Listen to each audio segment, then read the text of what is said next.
जी, आज बात करेंगे कि सुपरवाइज़र के जो होते हैं क्वेश्चन जब आप इंटरव्यू के लिए जाएँगे, बहुत से सुपरवाइज़र की जॉब के लिए, तो आपको किस तरह के क्वेश्चन का सामना करना पड़ सकता है, कौन से जो डॉक्यूमेंट आपने कैरी करने हैं और कौन-सी चीज़ ऐसी है जो आपको लाज़िम करनी पड़ेगी जब आप इंटरव्यू के लिए जाएँगे। तो मैं हूँ नदीम चट्ठा, मैं 2009 से इस डिपार्टमेंट में काम कर रहा हूँ। और मैं अपना साथ बिजनेस भी रन कर रहा हूँ, तो बताता इसलिए हूँ कि आपको कि आप लोग ये समझें कि ये डिपार्टमेंट आपके लिए बहुत अच्छा है। अगर आपके पास डिग्री नहीं है, अगर आपके पास जॉब नहीं है, अगर आपके पास इधर दुबई में आने के लिए कोई ऐसी फैसिलिटी नहीं है, तो आप हमारे से कांटेक्ट कर सकते हैं। हम आपको फ्रीलांसर वीज़ा प्रोवाइड करेंगे। अगर और भी कोई इस तरह की आपको हेल्प चाहिए तो हम आपकी हेल्प करेंगे। आप मुझे हमें कमेंट्स में बता सकते हैं, ईमेल कर सकते हैं, व्हाट्सएप में तो सब लोग करते हैं, तो आप व्हाट्सएप भी कर सकते हैं। तो चलें बात करते हैं कि ये जो टॉपिक है सुपरवाइज़र का, तो इसमें जब आपका इंटरव्यू आएगा, क्योंकि लास्ट 3 से 4 वीडियो में मैंने यही आपको बताया कि किस तरह की जॉब होती है, कैसे आप ये जॉब ले सकते हैं, क्या-क्या आपको एबिलिटी आप में होनी चाहिए, क्या-क्या आपको काम करने पड़ेंगे, किस प्रोसीजर से आप गुज़र के आएँगे और किस तरह ये पोस्ट आप हासिल कर सकते हैं, क्योंकि ये पोस्ट बहुत इंपॉर्टेंट होती है, ख़ुसूसन क्लब में और इवेंट्स में। तो नॉर्मल सिक्योरिटी सुपरवाइज़र की तो इतनी इम्पोर्टेंट नहीं है जॉब होती, लेकिन बाउंसर सुपरवाइज़र की बहुत इम्पोर्टेंट होती है जॉब, क्योंकि कंपनी उसको बहुत ज़्यादा फैसिलिटी देती है और बहुत अच्छी पे देती है, इसलिए रिस्पॉन्सिबिलिटी बहुत ज़्यादा होती है।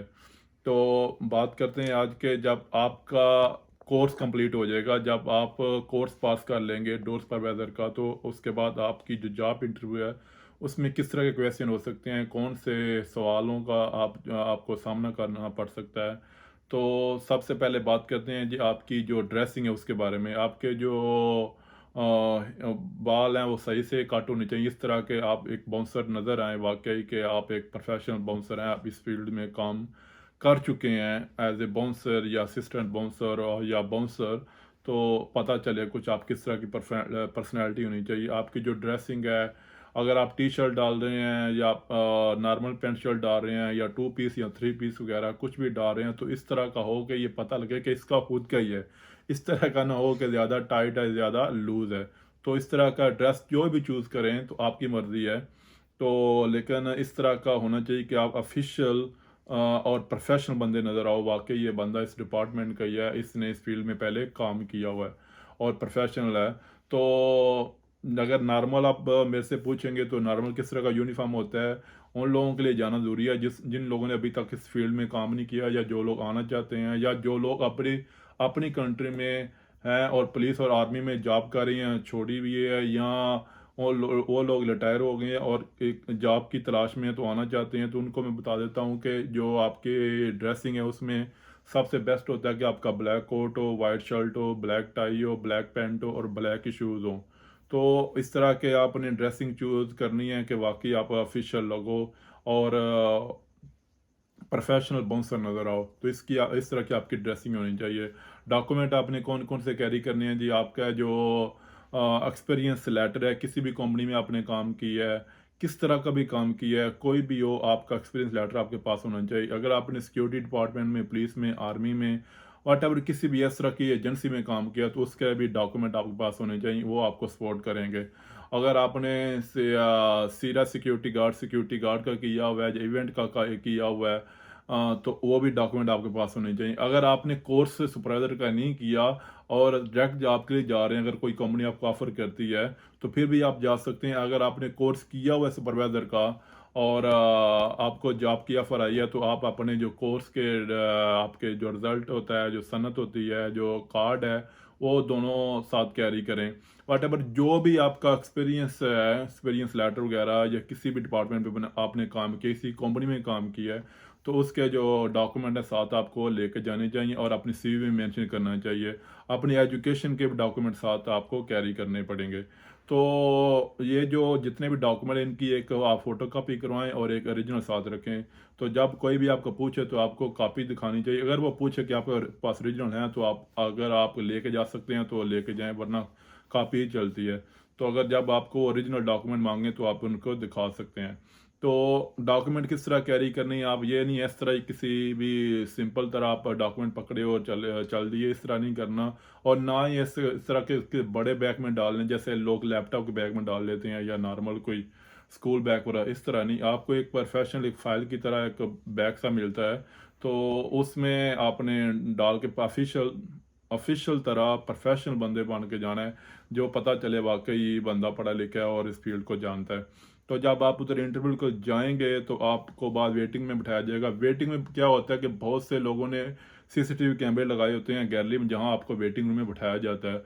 तो वहां आपने नर्वस होकर नहीं बैठना, और ना ही परेशानी की हालत में बैठना, ना टेंशन में बैठना। आप फ्री माइंड होकर बैठो, प्रेशर से आउट होकर बैठो, आपने प्रेशर लेना।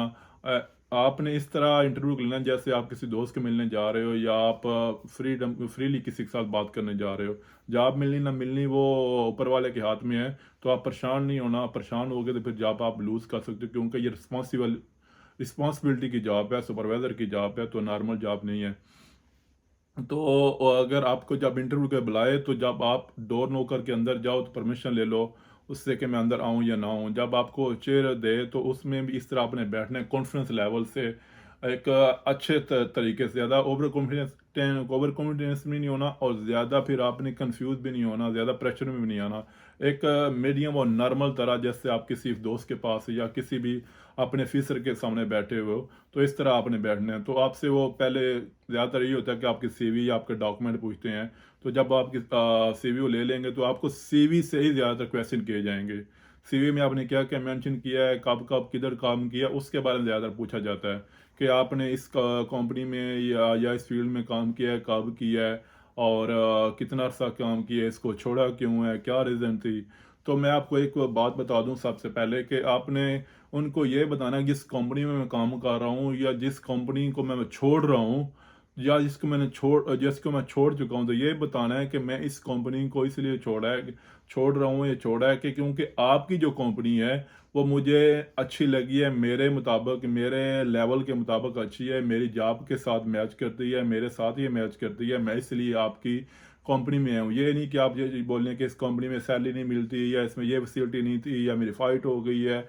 इस तरह की कोई बात भी इंटरव्यू के दरमियान आपने किसी को उनको नहीं बतानी, क्योंकि इस तरह आपकी बैक जो बैड है रेपुटेशन शो होती है कि आगे वाला बंदा ये सोचता है कि ये पीछे का मसले क्रिएट करके आया है, मसले बना के आया है, छोड़ के आया है, तो आगे हमारे साथ भी ऐसा करेगा। कभी भी आपने ऐसा नहीं करना। उनको एक पॉजिटिव तरीके से बताना है, अपने पॉजिटिव व्यू बताने हैं। तो जब वो आपको पूछेंगे, फिर ज़्यादातर ये होता है कि अपने मतलब बताओ, इंट्रोड्यूस योर सेल्फ। तो इसमें ये होता है कि इंसान को खुद के बारे में बताना पड़ता है, ये नहीं कि अपने वो नॉर्मल तरह अपने बहन भाइयों के फैमिली के मतलब नहीं। अपने मतलब आपने कब स्टडी की, किधर काम किया, कितना अर्सा काम किया, क्या क्या उधर हुआ, तो और कब किस पोजीशन पे किस कंपनी में काम किया, कितना अर्सा काम किया, उसको छोड़े भी दूसरी कंपनी में है, तो अभी क्या कर रहे हैं, और जो अभी मेरी करंट सिचुएशन क्या है, तो इस बारे में बताया जाता है। ये नहीं है कि आप फैमिली के बारे में बताते जाओ, ये कुछ भी नहीं होता, क्योंकि उसको ये पूछना होता है कि आपने पहले क्या काम किया है। सीवी में मेंशन होता है, लेकिन फिर भी वो आपके मुंह से सुनना चाहते हैं, और आपका चेहरा देखेंगे क्या कि ये सच बोल रहा है या झूठ बोल रहा है। साथ साथ वो लोग क्वेश्चन भी करेंगे, साथ साथ वो सीवी से भी आपको वो क्या बोलते हैं, छोटे छोटे क्वेश्चन आपको टोक के पूछते रहेंगे, ताकि आपको कंफ्यूज करें, उनको ये पता चले कि ये जो जवाब दे रहा है क्या ये फेक है या ओरिजिनल जवाब है। तो इस तरह वो आपको आपकी फेस को जज करते रहते हैं कि किस तरह ये बात करता है, किस तरह बोलता है, किस तरह इसका बात करने का अंदाज क्या है, क्या ये कंफ्यूज हो रहा है, प्रेशर में काम कर रहा है, या प्रेशर में जवाब दे रहा है, या कुछ और।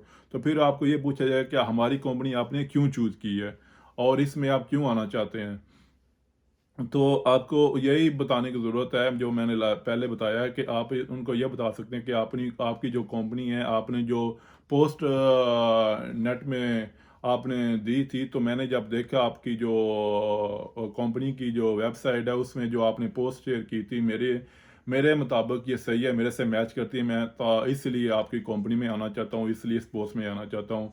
या मुझे आपकी कंपनी की जो फैसिलिटीज़ हैं वो अच्छी लगी हैं, आपकी जो सैलरी पैकेज अच्छा है, आप सैलरी लेट नहीं करते, आपकी जो स्टाफ के साथ डीलिंग अच्छी है, आपकी जो बिजनेस अच्छा चल रहा है, आपकी जो डीलिंग है स्टाफ के साथ अच्छी है। तो आप उनकी अच्छी रेपुटेशन के बारे में बात कर सकते हैं और ये बता सकते हैं कि ये वो आपकी जो कंपनी है, इसमें जब मैं आऊँगा तो मैं कुछ बेहतर करूँगा, क्योंकि मैंने लास्ट में ये किया और मैंने अपने बहुत से टारगेट अचीव किए हैं। फिर वो आपके साथ ये क्वेश्चन आएगा मेन कि आप अपना कोई पहले वाला एक्सपीरियंस बताएं कि आपने पहले जिस कंपनी में काम किया उसका कोई आपका अच्छा हैपन, कोई अच्छा लास्ट ऐसा कोई मोमेंट आपकी जॉब में गुजरा हो जो जिस वजह से कंपनी ने आपको अप्रिशिएट किया हो, या कोई ऐसा मसला जो आपने अपनी जिम्मेदारी पे एज ए सुपरवाइजर हल किया हो और कंपनी ने आपको अप्रिशिएट किया हो। तो आपको उनके साथ कोई भी ऐसा जो ओरिजिनल है जो आपने वाकई किया तो आप उनके साथ शेयर कर सकते हैं। हाँ, मेरे क्लब में इस तरह की फाइट हुई थी तो मैंने इस तरह डील किया था, पर इस तरह मुझे कंपनी ने अप्रिशिएट किया था या सीआईडी या पुलिस ने, और मैंने इस तरह इस सूरत हाल को या इस प्रॉब्लम को कवर किया था। तो फिर आप यही उसके बाद पूछा जाएगा कि आप प्रॉब्लम किस तरह सॉल्व करते हैं आप। तो आप उनको बता सकते हैं कि जो मेरी कम्युनिकेशन है मेरे स्टाफ के साथ या मेरे जो मैनेजमेंट के साथ बहुत अच्छी है। मैं उनसे डिस्कस मैनेजमेंट के साथ करके और अपनी जो टीम है उनसे भी डिस्कस करता हूँ काम के बारे में, तो और उनकी हेल्प लेता हूँ और टीम वर्क करता हूँ। ये भी सवाल है कि क्या आप टीम वर्क कर सकते हैं या करना करना पसंद करते हैं, तो ये भी आप जवाब दे सकते हैं हाँ मैं एक टीम वर्कर हूँ, मैं टीम के साथ ही काम करना चाहता हूँ। जब कभी भी मेरी कंपनी को ज़रूरत पड़ेगी एज ए वर्कर तो मैं वर्कर भी काम करूंगा, ये नहीं मैं अपनी पोजीशन पे बैठा रहूंगा, क्योंकि इसमें बहुत इंपॉर्टेंट होता है कि सुपरवाइजर को हर चीज़ मैनेज करनी पड़ती है। फिर आएगा सवाल कि आपकी प्लानिंग क्या होएगी। तो ये होती है कि सुपरवाइजर ने एक फ्यूचर प्लानिंग करके रखनी होती है। अगर आप उसकी टीम में कोई मसला बन जाता है, कोई बंदा सिक है या बंदे को इमरजेंसी बन गई है या वो काम में नहीं जा रहा है या वो उसका कोई भी इशू है, तो आपने उसकी बैक के लिए कोई ना कोई ऐसा बंदा एक दो अरेंज करके रखना है ताकि उस जगह को फिल कर सके, कोई ऐसा मसला ना बने। फिर आपके साथ ये क्वेश्चन होएगा कि आप मैनेजमेंट के साथ किस तरह डीलिंग करते हैं, मैनेजमेंट में आप किस तरह की आप मैनेजमेंट कर सकते हैं। तो यही हो तो मैनेजमेंट के साथ डीलिंग हो आप ये उनके साथ शेयर कर सकते हैं। मैनेजर हो या सिस्टम मैनेजर हो या एचआर का डिपार्टमेंट हो, तो आपकी जो डीलिंग है वो अच्छी रहेगी। उनके साथ कम्युनिकेशन करके कोई भी मसला है तो मैं उनके साथ कम्युनिकेशन करके जो कंपनी की पॉलिसी होएगी, जो रूल होंगे उनको फॉलो करूंगा और वो ही नीचे अपनी टीम को फॉलो कराने की कोशिश करूंगा। फिर टीम वर्क जैसे होता है कि जैसे मैं आप टीम को किस तरह पुशअप करेंगे, टीम को किस तरह काम पे लगाएंगे। अगर कोई बंदा काम नहीं करता या करना नहीं चाहता तो आप उसको किस तरह गाइड करेंगे। तो इस तरह के सवाल होंगे। आप उनको बता सकते हैं कि मैं उनको ब्रीफिंग दूंगा डेली बेस पे या उनको नोट्स वगैरह दूंगा और उनको काम के लिए इनक्रेज करूंगा। अगर उनको मुश्किल है तो उनकी मुश्किल सुनूंगा, और अगर कोई ऐसा मसला बनता है तो मैं उस मसले को सॉल्व करने की कोशिश करूंगा, एक टीम वर्क करूंगा। तो आप उस टीम को टीम बना के रखूंगा ताकि वो काम करे। ये नहीं है कि वो कोई मसले क्रिएट करे। अगर बंदा को फाइट करता है टीम में तो उसको मैं किस तरह हैंडल करूंगा। तो आप सिंपल बता सकते हैं जब मैं कंपनी ज्वाइन करूंगा तो अपनी टीम के साथ एक मीटिंग में करूंगा, एक उनको ब्रीफिंग दूंगा कि आपने जो मसले हैं आपने खुद सॉल्व करने की कोशिश करनी है। अगर कोई मसला बन जाता है तो आप खुद सॉल्व करो, अगर नहीं होएगा तो फिर मैं उनके साथ मिल के वो मसले को सॉल्व करूंगा। अगर फिर भी नहीं होता फिर मैं मैनेजमेंट के पास लेके जाऊंगा। तो अपनी जगह पे as a supervisor as a leader आपने इस तरह की रिस्पॉन्सिबिलिटी अदा करनी है। तो अब वही आएगा आपका कि आप सुपरवाइजर पे क्यों काम करना चाहते हैं और आप में क्या काबिलियत है। तो फिर ये आपका ऑप्शन आएगा कि मैं लास्ट में ये कर चुका हूँ या मैंने पहले बाउंसर में काम किया है या मैंने टीम लीडर काम किया है और मैंने कोर्स किया है, अभी मैं थोड़ा सा इंक्रीजमेंट चाहता हूँ। और आपकी कंपनी मेरे लिए अच्छी थी, जो फैसिलिटी मैंने देखी हैं वो मेरे साथ मैच करती हैं, मेरे लिए सूटेबल हैं और मैं आपके कंपनी में यहाँ काम करूँगा। हार्ड वर्क करता हूँ, मैं मसले को सॉल्व करने की कोशिश करता हूँ, बिजनेस को इंक्रीज करने की कोशिश करूंगा। एक मैं टीम वर्क को टीम के साथ काम करता हूँ, मैं टीम बनाना चाहता हूँ, जानता हूँ टीम किस तरह बनाई जाती है, टीम के काम किस तरह लिया जाता है, टीम को इंकरेज किस तरह किया जाता है, टीम में कोई मसला मसाइल है तो उसको किस तरह हल किया जाता है। तो ये आपकी जो कम्युनिकेशन स्किल है ये बहुत मैनीफुल होएगी जब आप उनके साथ इस तरह कम्युनिकेशन करेंगे। तो सुपरवाइजर का काम यही होता है कि एक जो रिपोर्ट होती है फिर वो रिपोर्ट के बारे में है कि रिपोर्ट किस तरह करेंगे, कोई एपन होता है, इशू होता है तो फिर आप ये बता सकते हैं कि पुलिस या सीआईडी कोई आती है, कोई फाइट होती है या फायर होता है, तो मैं उस सूरत हाल को देख के फिर जो जो करंट सिचुएशन है उसको देख के फिर रिपोर्ट करूंगा। फिर एक होती है कि फौरन रिपोर्ट, एक फिर वो रिटर्न रिपोर्ट होती है। तो वो दोनों को मैनेज करना भी मुझे आता है कि मैं फर्स्ट जो करंटली सिचुएशन बताऊंगा, उसके बाद फिर प्रॉपर मुकम्मल रिपोर्ट जो होगी सूरत हाल की, उसको वो बना के फिर अपने मैनेजर को या जिस भी ऑफिसर को भेजनी हो मैं भेजूंगा, और नीचे अपनी टीम को भी जितना बताने की ज़रूरत होती है कि इस तरह करना है, जब उन्होंने कोई मिस्टेक की है उनको इनकरेज करना, उनकी गलतियों को सुधारना, यही सुपरवाइज़र का काम होता है। तो इस तरह के आपके साथ क्वेश्चन हो सकते हैं, ज़्यादातर वही होएगा, लीडरशिप के बारे में पूछा जाएगा कि आप मुश्किल किस तरह हैंडल करते हैं, आप टीम वर्क किस तरह कर सकते हैं, आपकी मैनेजमेंट के साथ डीलिंग किस तरह होएगी, आपकी पुलिस और सीआईडी के साथ किस तरह की डीलिंग होगी, आपके साथ आपकी जो क्लाइंट है गेस्ट के साथ किस तरह की बातचीत होएगी, रिलेशनशिप किस तरह होएगा, क्या आप रिलेशनशिप बनाना जानते हैं, ये बड़ा इंपॉर्टेंट क्वेश्चन है। क्या आप रिलेशनशिप बनाना जानते हैं? हाँ जी, मैं रिलेशनशिप बनाना जानता हूँ, मैं इस जॉब को पसंद करता हूँ क्योंकि ये जॉब भी रिलेशनशिप की है, स्टाफ के साथ, अपने मैनेजमेंट के साथ, अपनी जो सिक्योरिटी टीम उसके साथ, गेस्ट के साथ, जो सीआईडी या पुलिस जो रेगुलर जो आती है उनके साथ। तो आपके रिलेशनशिप बहुत मीनिंगफुल होते हैं। तो इस तरह के क्वेश्चन किए जाएंगे जो आपकी हेल्प करेंगे आपको एक बाउंसर सुपरवाइजर की जॉब के बारे में।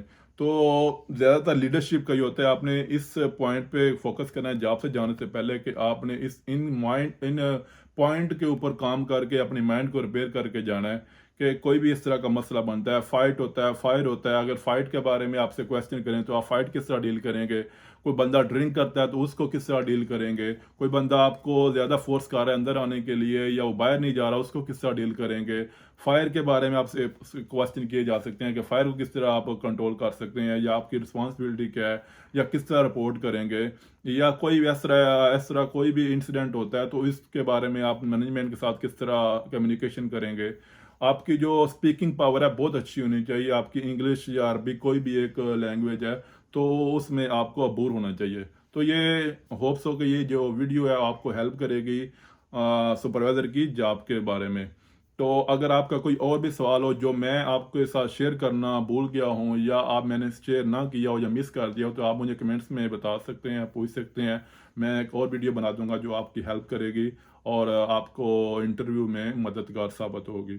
तो इस वीडियो को शेयर किया करो, लाइक किया करो और घंटी के बटन को दबाओ ताकि जो नेक्स्ट वीडियो है जल्दी आपके पास पहुंचे। सी यू।